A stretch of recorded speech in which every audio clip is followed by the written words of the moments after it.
right, we should be set. So I just wanted to thank everybody for joining us today. We have Mike Graf with us, and he is going to be taking us on a national park field trip. So he has an awesome slideshow prepared for us, and he's going to take us through that. And then at the end, if you have any questions, he'd be happy to answer those for you. So Mike, we're ready whenever you are. Hi, everybody. I don't know about you, but I go to national parks every summer, quite a few of them. And I'm sad that that might not happen this summer. The national parks will be waiting there for us when all this is over. But hopefully we'll be able to get to some this summer. Now, I'm an author of children's books. I have about 90 children's books out. But the most famous of the books I write are these adventure novels that take place in national parks. They're realistic fiction. But I just want to say a couple things quickly about national parks in general before I take you on a little tour. First of all, the people who work in the parks, the rangers, they wear a uniform, and on that uniform is a badge, just like this arrowhead-shaped badge that I'm circling. It's sewn onto their clothes, and there's 4 things on the badge the rangers are deemed to protect: the plants, the animals, the scenery, and the water. That's the ranger's job in the national park. It's not my job because I'm an author. So I write books that take place in the national park. And to do that, I go there with a tape recorder. And I spend a few weeks there doing everything I can and taping my ideas. Now, if you guys decide to go to a national park this summer or next, if we have to wait, you might know that there are ranger programs for kids there, junior ranger programs. And if the kids take them and have the ranger sign off that they attended, they can earn a junior ranger badge, just like this one here. There are right now 62 national parks in our country, some very famous and some lesser known. I'm going to take you on a little tour of some of the national parks and show you some of the books I've written that take place in them. Here's one of my favorites, and this one isn't very well known. It's Pinnacles National Park in California. It just became a national park about 5 years ago. It's about an hour away from San Francisco or Monterey, a little inland. It took millions of years for these pinnacle-shaped rocks to form, but it became a national park, I believe, in 2013. So one of the newest in the country. There are trails among the pinnacles there. There are caves there as well. I was just there a month ago and went in this exact spot in this cave. It's a fantastic place for kids. And it's also famous for wild condors. They're preserving the last of the California condors there. And I've seen condors several times while I've been out hiking on the trail. A little bit lesser known of a park. I actually have 13 adventure novels out that take place in the national parks. These are the covers of 12 of them. And you can see this family of 4 on each of the covers. They're not real. They're the Parker family, and they are the stars of the series. And I want you to meet them. But here they are in the 13th. And on the 13th book, they actually only wanted to put one of the Parkers on the cover. Here is James Parker in one of the covers. But here they are in Arches and Canyonlands National Park in Utah. And Arches is world famous for having over 2,000 of these arches created by nature.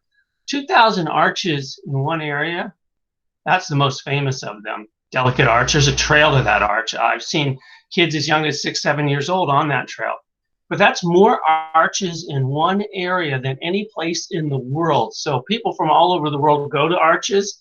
Canyonlands is right next door. But I want you to meet my family. We got the mom here, Kristen, got the dad, Robert, and Morgan and James are the big stars in the series. I made them all up, and I made Morgan and James up as 9 turning 10. I made them up as fraternal twins. James just looks taller here because he's standing up on a rock. But I've written another Parker family adventure now for over 13 years in a row, for the most part. Every year I've gotten a year older, but they've always stayed the same age because they're not real characters. But let's take a little tour of some of the books in the series. We're going to start out at the world's first national park, and perhaps the most famous. It was created in 1872, Yellowstone National Park. Here are the Parkers in the book Eye of the Grizzly. And if you go to Yellowstone, you might see some of the same things the Parkers experience in this book. But one thing about Yellowstone, long before it became a national park, thousands of years ago, something happened there that made it the place that it is today. See, the center of the Earth, the inner core is hot, but we can't feel that heat out here on the crust because this outer core mantle and crust is about 30 miles thick. So the hot inner core is too far away for us to feel it if we go walking outside. But according to scientists, thousands of years ago, underneath the ground at Yellowstone, a big volcano erupted. And when that volcano erupted there, it actually blew away a lot of this outer core mantle and crust. So now instead of 30 miles down to the hot inner core at Yellowstone, it's about 2 miles down, which is still too far away to feel the heat. However, that crust that remained after the volcano got cracks in it. And when it rains or snows there, water trickles into the cracks in the ground and goes down to the hot inner core and heats up. And that hot water rises back to the top of the ground in what are called thermals or hot water features. There's over 10,000 of them in Yellowstone, which is more than any place in the world. So people from all over the world come to see them. And they're all inside this red circled area here. This word here, caldera. Caldera by definition is a collapsed volcano. So this is where the volcano was in Yellowstone. And where I'm circling is where all those hot water features are. And here's the most famous. This is boiling water spraying out of the ground. So when boiling water sprays out of the ground, it's called a geyser. And this is the world's most famous geyser. I bet many of you know it. It's called Old Faithful. I've seen it erupt many times. And the reason why they call it Old Faithful is the rangers tell you what time it's going to erupt like this. It's always on time. Now, you can't touch that water. It's boiling. So the rangers have seats off to the side so you can see it safely at a distance. This hot water area in Yellowstone is called Grand Prismatic Spring. It's as big as a football field. Can't go in the water, but there's a sidewalk there so you can see it safely. Here's one of my favorites. This is Morning Glory Pool. And this is my picture. It's about the size of a swimming pool, and it is the color of a swimming pool, but it's not the temperature of a pool. There's a fence there, and on the fence, the sign says, "Stay out, the water's 160 degrees." So you stay on the sidewalk, you see these safely. They're all over the park. This one here is Lone Star Geyser. When it was erupting, it was so strong, the ground was literally shaking when I saw this geyser erupt. And this one here is Mud Volcano. I don't know if you can read that sign. It says Mud Volcano. It's about a 20-foot round pool of boiling mud. The important sign is right here, "Stay on the walkway." And down here is a little glimpse of the walkway. So they've put these throughout the park so we can see these hot water areas safely. They don't even want you walking over here because it could be hot or the ground could break through to the hot water or mud. So you stay on the walkway, you can see it safely. There are thousands of these throughout the park, and there's trails where they all are so we can see these safely. A lot of people wonder why it's called Yellowstone. When that volcano erupted, it actually baked some of the soil. And when that soil was baked, it kind of got a yellowish color in some areas. And this is the Yellowstone Canyon area of the park, which is a spectacular area. But Yellowstone is also famous for animals. You might see a herd of elk. I've seen them there many times. You're likely to see bison. Interesting side note about bison. They used to live by millions across all of North America. But in the late 1800s, when Yellowstone became a national park, there was only one wild herd left, about 24 bison, and they were living in Yellowstone National Park, and then they became preserved by the rangers. So if it wasn't for Yellowstone, because those bison have now had many generations of calves who've grown up to have more calves on their own, if it wasn't for Yellowstone, there may not be any wild bison left, but now there are thousands in the park. Perhaps Yellowstone's most famous animal is a bear, and there are two kinds of bear that live in Yellowstone. There are black bear and there are grizzly, and you can't tell the difference by color because black bears can be brown and grizzlies can be black. Now, both kinds of bears can be dangerous to people, but grizzlies are more dangerous. They're stronger, they're faster, and they're more aggressive. And this is a grizzly. And what gives it away is that very distinct round face, round ears, and a big bump on the back. Now, I've seen grizzly in Yellowstone a few times, and I've seen black bear there also, but I was never in danger. And the reason why, I was with my family some of these times. is the bears were far away. We were using binoculars to see them, and there was a big crowd of people around, hundreds of people. Sometimes there were even rangers there keeping us away from the wild bears. So bears know where people are. They can see us, they can smell us, they can hear us. They don't like to be around crowds of people. So if you spot a bear at a distance and you stay where the crowd is, the bear is going to stay away from you, and you can perhaps see the grizzly or black bear safely. And those are some of the experiences the parkers have in the Eye of the Grizzly book in Yellowstone. And you might have that also if you choose to go there. We're going to go on to another national park now. This is from my home state of California. And California is pretty unique. We actually have 9 national parks in our state. I showed you Pinnacles. Yosemite is probably our most famous national park. But this one, Sequoia, is actually one of my favorites. And Sequoia is right next to Kings Canyon. So they kind of manage them as 2 national parks together, even though they're separate, they share a border. These giant trees, these Sequoia trees, do not live naturally anywhere else on this planet. They can be planted and grown, and there are fossils of them in other places, but they only live naturally in California's Sierra Nevada mountains. And there's only about 75 natural groves left. And these trees are the largest trees in the world. Could take that a little bit further. They're the largest living things in the world. There's nothing alive on this planet that's larger than a giant sequoia tree. Even the largest whale in the ocean would dwarf in its size. So in the late 1800s, people started discovering these giant trees in the Sierra Nevada mountains. And these trees were so massive, they thought, you know what, we could harvest these trees. We could cut them down. A single sequoia can produce so much wood that one tree could make a bunch of homes, furniture, fences, and tracks. So they started cutting down whole sections of giant sequoia forests. And in some areas, they took most of the sequoias out of that whole area. And they kept on cutting. A single tree like this could take up to a week or more to cut down. Unfortunately for the people who were harvesting the trees, they found that when they fell, when they cut them to fall, they would shatter and fall apart because they were fragile and so much weight. So they weren't able to use all the wood. But then a man named Hale Tharp came along. Hale Tharp saw a fallen sequoia tree, and he built his summer cabin right inside the hollow log. And this is an area of Sequoia National Park called the Giant Forest, where there's over 2,000 giant sequoia trees that are still alive and growing. And he started a movement. He said, you know what, maybe we shouldn't cut all these sequoia trees, because if we do, there'll be none left.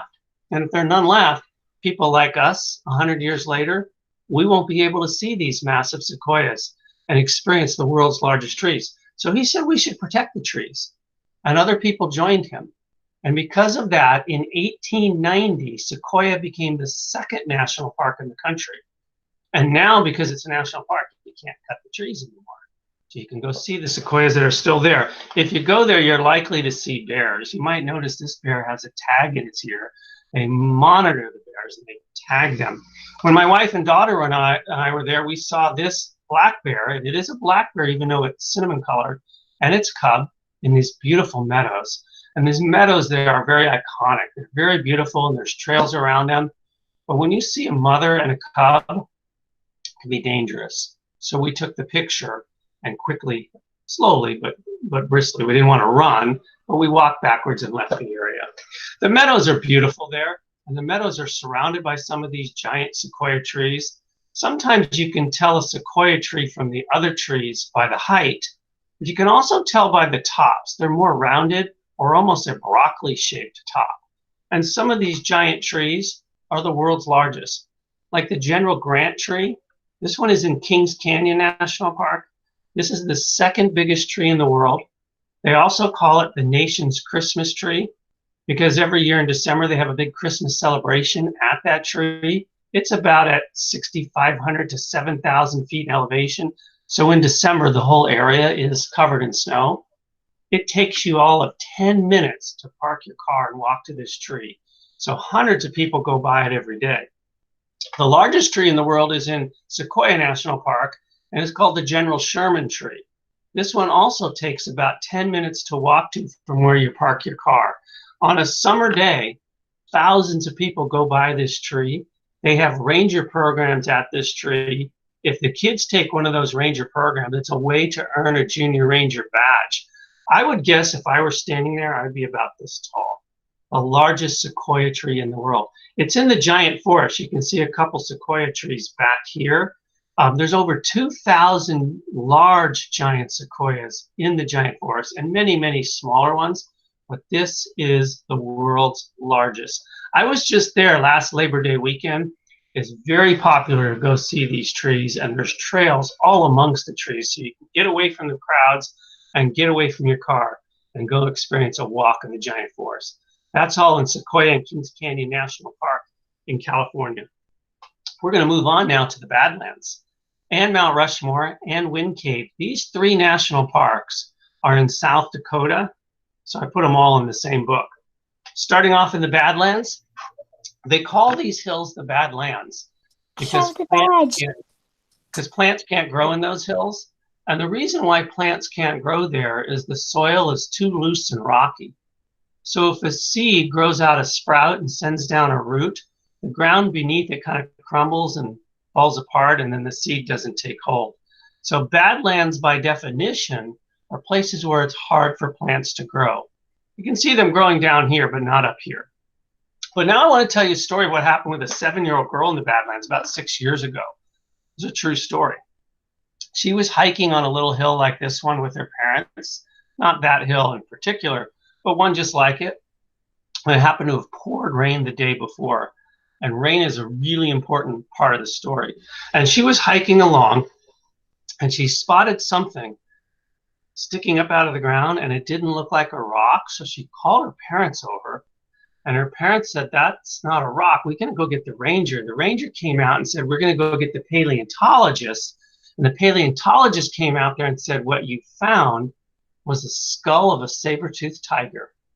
But the key to the story is the rain. I'm not sure if you can see my hands, but if you can, and this is the hill and this is the skull, if you walk by and the skull or the fossil's underground, you'll just walk right by it because it's buried. But when it rains, sometimes the soil washes away so much, the fossil sticks up after it rains. So paleontologists in that area will often look for fossils after it rains. And that girl and her family did the right thing. They didn't take that fossil out of the ground. You're not allowed to. The right thing to do is take a picture of it and report it to a ranger. And that's what they did. We'll get back to that in a little bit. Badlands are beautiful, and it's minerals in the soil that give it these color bands in the rock. You definitely want to bring your camera if you go to the Badlands. And they're also known for animals there. This is its most famous creature, a prairie dog. They're only about a foot or so high. Prairie dogs used to live by millions across all of North America in colonies. Most of those colonies are gone now. There's only a few left, and one of them's in the Badlands. It's called Roberts Prairie Dog Town, and there's a road to it, and you can go see it. They don't want you to get close to these animals because they could carry diseases if they bite, but you can see them safely at a distance. Chances are the animals won't let you get close anyway because they're afraid of you. Most of the prairie dogs in the colony live underground because they're burrowers. They dig holes and tunnels and they live underground. But usually there's a few like this one who stay above ground. And those who stay above ground, they act like the guard or the colony or the sentry. They're looking around for things that are dangerous to prairie dogs. If they see something dangerous, they'll bark. And that bark to a prairie dog is a whistle sound. And if the other prairie dogs hear that bark, they take off underground to get away from the danger. That's a warning. And the thing that prairie dogs are most afraid of is this animal here. It's a black-footed ferret. And ferrets, black-footed ferrets, are carnivores. And its favorite food in the Badlands are prairie dogs. So if a prairie dog sees a ferret, it barks. All the prairie dogs take off underground to get away from the ferret. Unfortunately, for prairie dogs, ferrets will go underground after them. So it doesn't guarantee their safety. I mentioned ferrets are carnivores. That means they are meat eaters. And that is solely what they eat. And they love to eat prairie dogs. Badlands are beautiful. And in fact, there's trails among the Badlands that you can hike. A lot of them are very family friendly. And when I was last there, I found out that kids find fossils more than adults do. The reason why, adults are like, everybody stay on the trail. Kids are like, can we go over here? Can we go explore over there? Can we go over in this area here? And you are allowed to actually go off trail and explore in the Badlands as long as you're supervised and as long as it's safe. Just remember, if you find a fossil there, you can't take it. What you do is take a picture and report it. But we'll talk more about that in a little bit. If you go to the Badlands, you're probably going to go to Mount Rushmore too, because they're in western South Dakota and they're pretty close to each other. And the whole area is called the Black Hills, and they're just incredibly beautiful with state and national parks, including Wind Cave National Park and Jewel Cave National Monuments, and I covered Wind Cave in the book too. If you go to Mount Rushmore, you're going to see what's called the Avenue of the Flags. Every state flag in the country is represented here. This is my state flag, California. What's ironic about that is that's a grizzly bear on California's state flag. And ironically, there are no wild grizzly bears left in California now. There are some in zoos. I was at the San Diego Zoo last year, and there were grizzly bears there. But no wild grizzlies live in the state of California anymore. There are wild grizzly bears in parts of Alaska, Canada, a little bit in Washington, a little Idaho, a little Montana, and a little in Wyoming, but none in California. However, the last wild grizzly bear that was alive in the wild in California was spotted in the 1920s, almost 100 years ago, in the giant Sequoia forest that I just showed you. But we still keep grizzly bears on our state flag. You go to Mount Rushmore, you're going to probably want to meet these people, so I'm going to tell you their names: Washington, Jefferson, Roosevelt, and Lincoln. Historians say these are our four most famous and influential presidents in our history. But until the 1920s, their faces were not carved onto the mountain. Until the 1920s, it was just a big granite mountain. Until a man named Gutzon Borglum saw this mountain and he got an idea. His idea was, let's get the president's faces carved into the mountain. So he hired thousands of workers, and they got together all kinds of special equipment, and it took them 14 years to get this done. And if you go to Mount Rushmore today, you can learn what the workers did to carve this. You can see the equipment they used, and you can learn all about these four presidents and why it was them who were chosen to be on Mount Rushmore permanently. You can also learn about Gutzon Borglum. He's the one who came up with the idea for Mount Rushmore in the first place. But if you go to Mount Rushmore, there's a good chance you're going to go to the Badlands. They're about a 2-hour drive away from each other in western South Dakota. And if you go to the Badlands, you'll probably think fossils. Now, if you're thinking fossils in the Badlands because I've told you about them, and you go out on the trail, just remember you can't take fossils out of the ground. But if you definitely want to see fossils for sure, there's two ways to do that. There's a fossil exhibit trail where they have fossils exhibited on a trail. They actually have a fossil talk there where you can earn a junior ranger badge. And the third way actually is go to the museum. They have a museum full of fossils on display. We're going to leave South Dakota and head over to Utah. There are 5 national parks in Utah. Sometimes the state tourism industry there advertises them as the Big 5. The 5 are Zion, Bryce, Capitol Reef, Canyonlands, and Arches. There's a couple of national monuments in there and state parks as well. Now, Canyonlands and Arches are right next to each other, and in between the two is the town of Moab, Utah. So it's a very, very popular place to go, and that's where this Parker book takes place, in Arches and Canyonlands. And I told you about Delicate Arch here. This is one of the over 2,000 arches in the park. There's a trail to it. I've seen kids as young as 6 or 7 years old on the trail, but it's not an easy trail. But this is the most famous of all the arches there. It's so famous that if you own a car from Utah, it's on your license plate. But there's more things to do than see arches there. First of all, it is desert there. And 2 things in this picture give it away as desert. One is the cactus here, and the other is the sandy trails.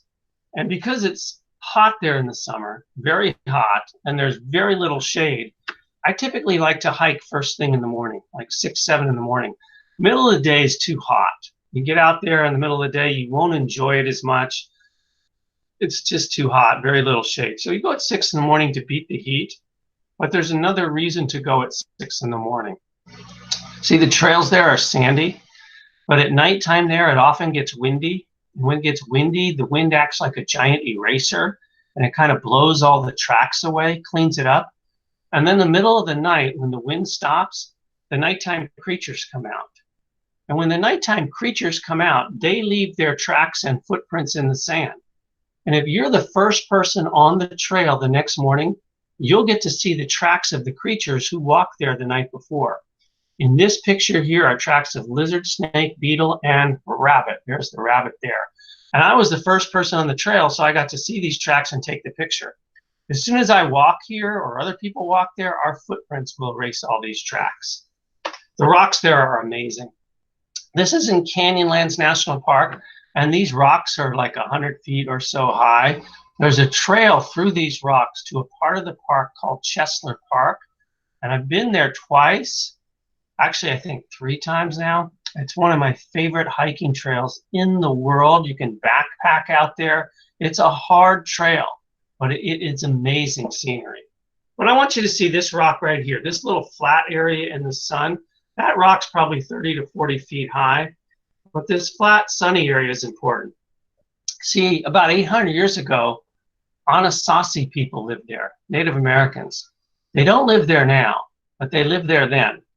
And when the Native Americans were there and they saw these flat surfaced areas of rock, they decided to make art panels on a lot of those flat surface areas.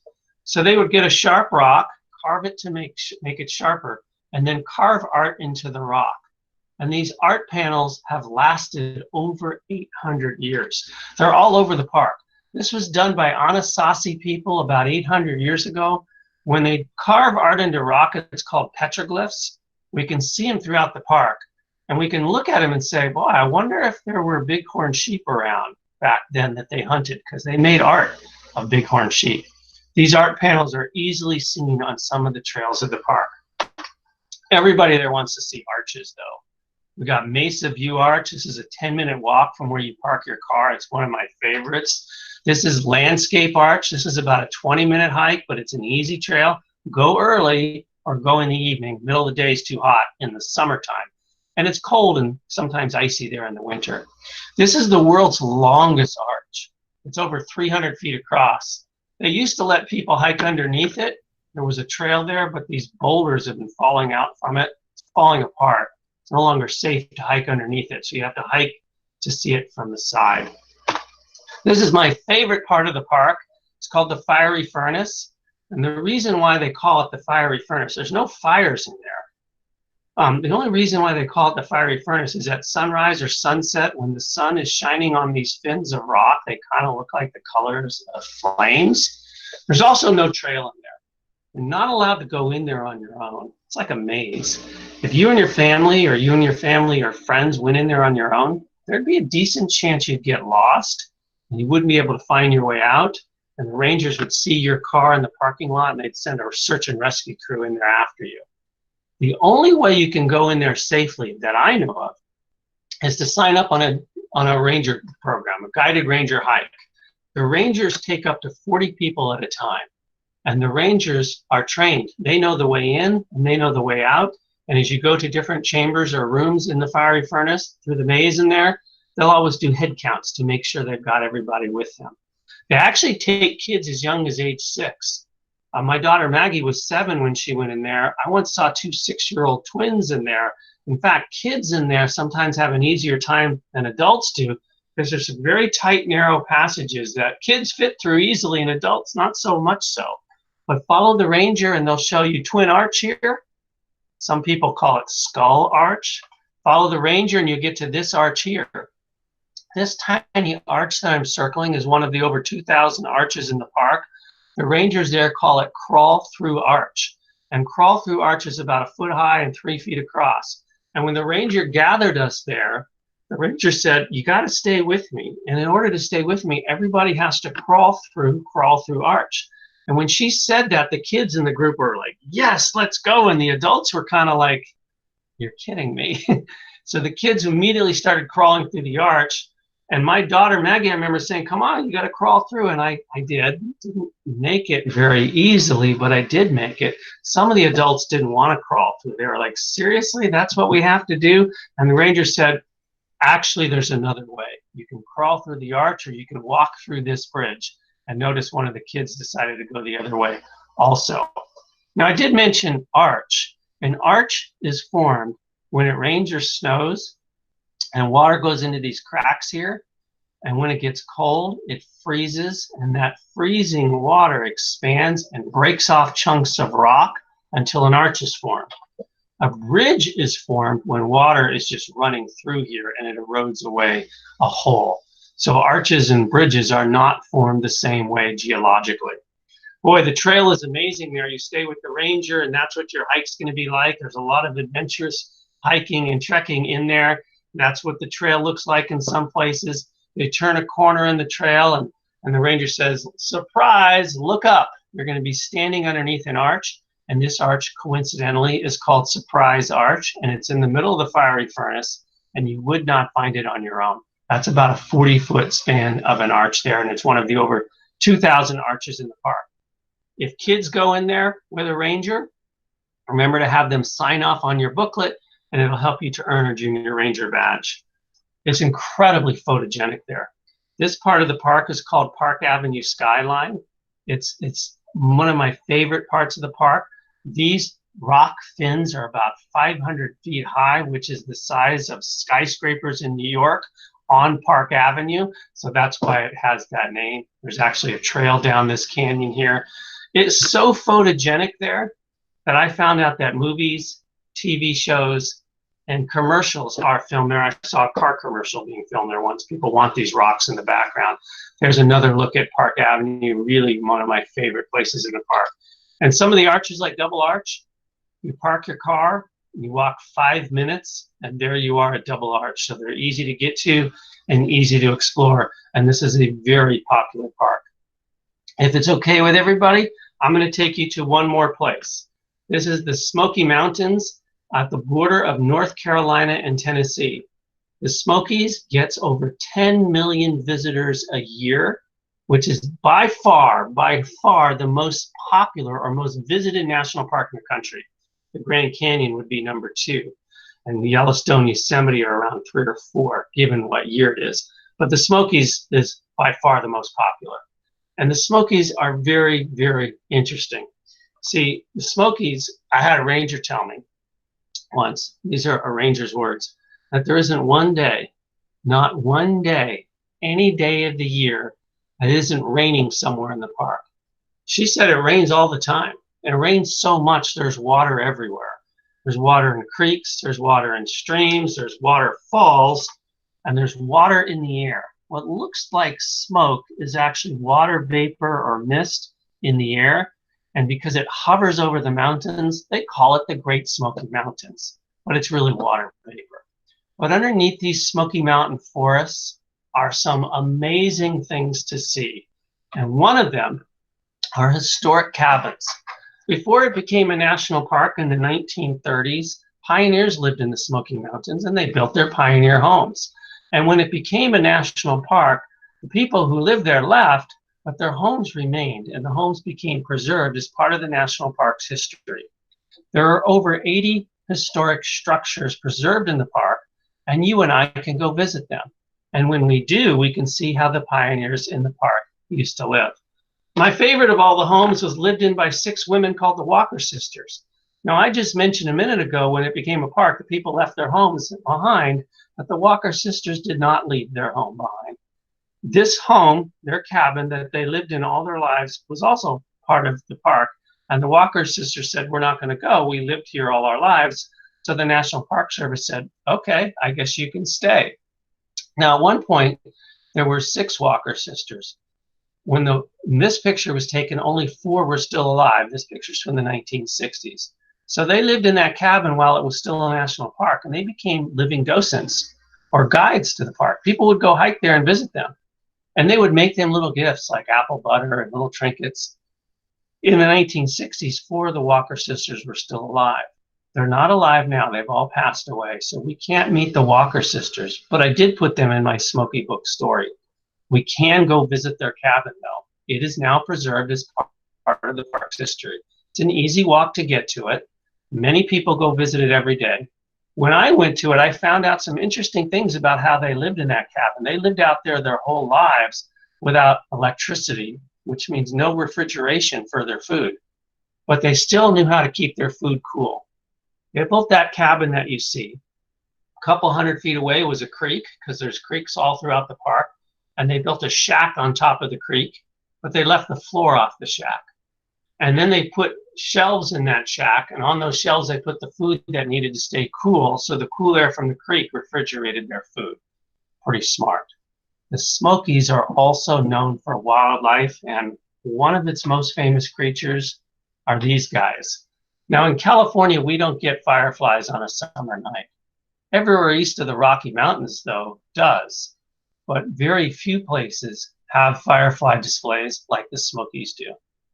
For a couple weeks in June, in a few areas of the park, and the rangers know where these areas are, the Smokies fireflies put on a show that almost happens nowhere else on this planet. So it's so popular to see these. The rangers lead night hikes out there, and you have to sign up ahead of time, and thousands of people go. And here's what happens.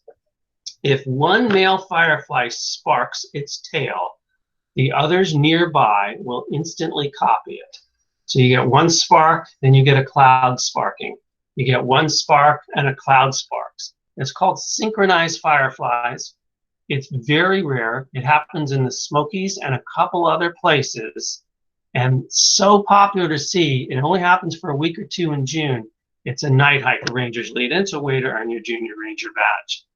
The other famous creature in the Smokies are these guys. They're salamanders. The Smokies are known as the salamander capital of the world. There are over 32 known and identified species of salamanders in the park, and nowhere else on this planet that we know of has that many salamander species all in one area. So one of the popular things for kids to do is you sign up and go on a junior ranger program where you'll go find these salamanders. They take you out into the forest where it's moist. They have to stay moist. And they teach you how to safely corral them into a container. They don't want you to handle them for two reasons. One, some species of salamanders have toxins on their skin, so it could be harmful to us. But two, they're very fragile, and if we mishandle them, we can actually hurt them. So they want you to corral them into containers, and then they put the containers on display, and the ranger, who is wearing gloves and is taught how to safely handle them, will hold each of them up and teach you about each salamander type that was found. They'll teach you its name, teach you its habitat, tell you what it eats, and then they put it back in the container and you take it out in the forest and let it go. And this is a way to earn your junior ranger badge. And the kids in the group are like, I want to find the cute orange speckled one. It's about 6 inches long. It's certainly beautiful. Maybe the braver kids want to find this one. This is called a water dog, and this is the largest salamander in North America. It grows up to 2 feet long. It's very rare. It only lives in a few places, and one of those are the Smoky Mountains. Since it's so big, the kids in the group think it's the easiest one to find, but it's actually the opposite. It's very elusive. The largest salamander is the hardest one to find because it burrows under sand and mud, kind of hides out. But that's a little bit about the Smokies, and the salamander program is another way to earn a junior ranger badge when you're in the parks. I'm going to get out of this slideshow now, and I'm going to go to stop presenting, and hopefully we'll come back. There